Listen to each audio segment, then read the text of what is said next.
দ্বিতীয় সেমিফাইনালের খেলা খুলনা বনাম চিটাগং।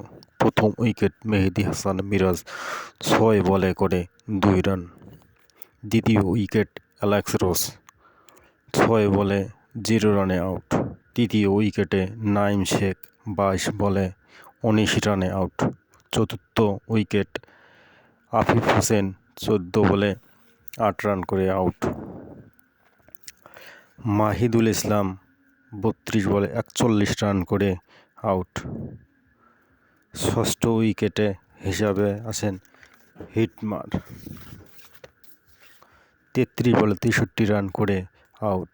সপ্তম উইকেট হোল্ডার 5 বলে 12 রান করে নট আউট ও মোহাম্মদ নওয়াজ 2 বলে 5 রান করে নট আউট। খুলনার মোট সংগ্রহ 163, 6 উইকেটের বিনিময়ে। খুলনা বিপক্ষে চিটাগং কি পারবে এই রানে টপকাতে?